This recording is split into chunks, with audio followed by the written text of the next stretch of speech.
Hi everyone! I'm Fiona. My parents disowned me because of my YouTube channel. They said, "You're no longer our daughter, so you can't live in our house." They basically kind of kicked me out. How did it come to this? What did I do to make them so upset? I'll tell you the whole story. First of all, I have to say that my parents are super weird. I'm not exaggerating. Here are some examples of what they used to do. Our kitchen would close at 8 p.m. Literally closed, as if it were a store. 2 hours later. At 8 o'clock, my dad would lock the door and take away the key. My mom would announce, "If anyone needs water, you have 5 minutes to get it," before he'd lock it. That happened every day, so I thought it was normal. Later that night. One day, I was at a friend's house for a pajama party. Just before we went to bed, my friend said, "My mom left us milk and cookies. Let's go to the kitchen." I was so surprised and I naively asked, "Is your kitchen open so late?" I'm not into video games, so this other rule in our house was mainly for my brother Craig. He wasn't allowed to play Pokemon games. You know why? Both of my parents are very religious. My dad read somewhere that Pokemon can evolve. As a religious man, he didn't believe in evolution. He thought that the evolution of Pokemon supported the theory of evolution, so my brother wasn't allowed to play Pokemon. And because of my mom's beliefs, we weren't allowed to watch Harry Potter films or read its books. Because according to her, the series promoted sorcery. Since sorcery is considered a sin, we had to stay away from Harry Potter films and books. Those are just two of the things we weren't allowed to do. Let me tell you about their ridiculous punishments, which really put their weirdness on display. One time, my brother forgot to flush the toilet after pooping. When my mom saw it, she called him over. "You are going to stand here and look at your poop," she said. She kept coming to check that he was really looking. Many minutes later. Finally, my mom yelled from the kitchen, "Flush it!" And he did.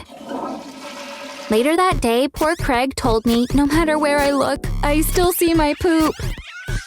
I laughed at the time, but looking back on it, I think it was pretty sad. Now here's one of my dad's weird punishments. Later that same evening. Whenever I got a bad grade at school, he would make me call all our relatives and tell them what I got. He'd stand next to me the whole time. For example, he'd call my grandma and hand me the phone. First, I'd say which class it was, and then the grade I got. He'd say, "Apologize to your grandmother for being a disgrace to the family." So I would apologize. This was more upsetting for my grandmother than for me. In addition to the weird ones, he also had some harsh punishments. Normal parents usually tell their kids, "You can't leave your room today." With us, it was, "You can't come down from the apple tree today." You heard it right. We had to climb a tree and stay there for hours as punishment. We had an apple tree in our backyard. That's the one we had to climb. For example, cursing would be punished with the tree.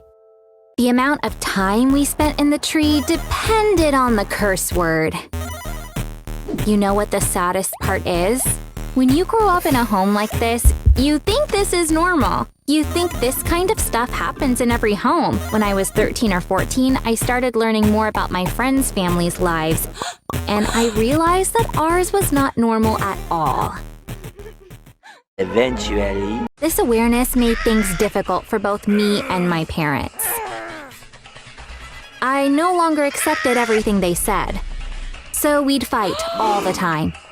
They thought I was just acting out because I was now a teenager, but I kept telling them that they weren't normal, and they needed therapy every chance I got. I felt like a volcano that was ready to erupt. There was no avoiding it. I had to get rid of the lava building up inside me, otherwise it was going to harm me. During that period, I realized that sharing was a sort of therapy for me. I felt better when I talked to my friends, but there were some things I couldn't tell them. I'd gone through such terrible things that I was worried they would judge me, even though none of it was my fault. The next day. The solution was right in front of me. I decided to create a YouTube channel. I wasn't going to show my face or tell anyone about it, including my brother. That way, I would be able to share everything anonymously. Where do you think I shot my first video? Sitting in the apple tree. Meanwhile, I set up the phone's camera so it would only show the apples. I pressed record and started talking about this apple tree's role in my life. I let it all come out. It's weird, but I didn't cry at all. I just talked. Then I uploaded the 1.5-hour video to my YouTube channel, which I called The Girl in the Tree. That night, I felt completely relaxed and slept like a baby. The volcano inside me now had an outlet. several days later. After the first 10 days, the amount of views on my video started to go up. I remember the first comment very clearly. Did you really experience this? Or are you just making things up? A few hours later, I got a second comment, which said, please show us your face. I continued uploading 2 videos per week. I got over 1,000 subscribers. The 7 videos I uploaded had a total of 9,000 views. As my emotional scars were being healed, something really unexpected happened. You get the idea. My brother accidentally came across my channel. He texted me right away, but I was on my way to a friend's house to work on a school project. So I didn't see my messages. Craig's dream was to be a YouTuber, and he thought that I made this channel to become one as well. He was so happy when he saw the number of views and subscribers. He was proud of me and immediately went to show our mom. 1 hour later. When I came home, my parents were livid. Craig realized what he had done, but it was too late. My mom kept saying, "How dare you talk about our private lives online?" My dad said, "I didn't expect this from you. We've given you everything, and you stab us in the back." But the thing is, I hadn't exposed anyone. I had only told things from my perspective without saying anything bad about my mom or dad. I just described what happened, and since it was my experience, I had the right to talk about it. They sent me to my room. I heard them have a heated discussion, but I didn't want to know what they were saying, so I didn't listen. 3 hours later. Can you move it along? I'm all out of time cards. I was getting ready for bed when my mom called me. My dad said, "There is no way we can forgive you. We worked so hard to raise you, and this is what we get in return. No punishment would be enough for what you've done. So your mom and I have made a really tough decision. We are disowning you.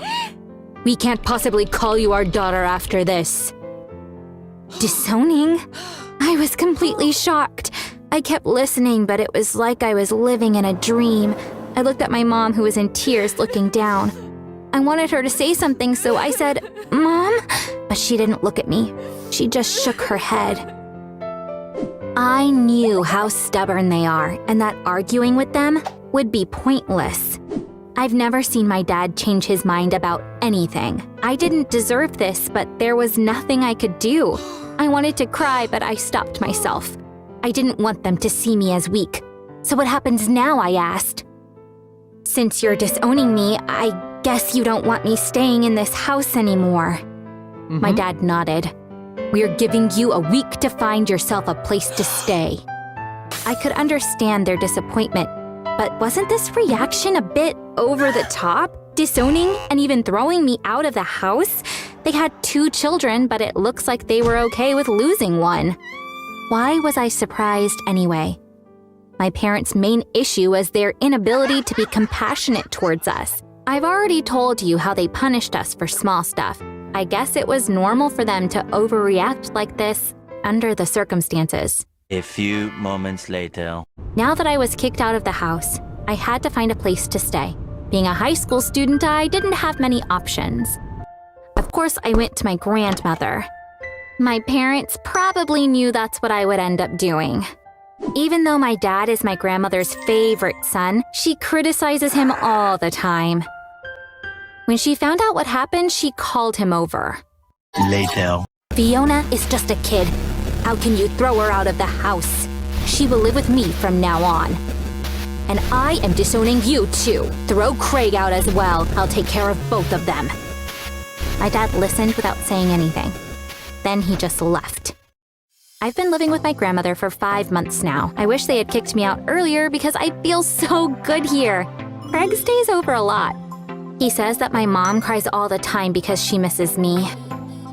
I'm not unforgiving like her. I'd go see her right away if she called, but I don't think I'll ever live in that house again. I was really sad about having to delete my channel, but then I stopped caring because it had served its purpose. It helped me share all that was building up inside of me, right? Thanks for listening to me. If you like stories based on real events, subscribe to this channel. Bye!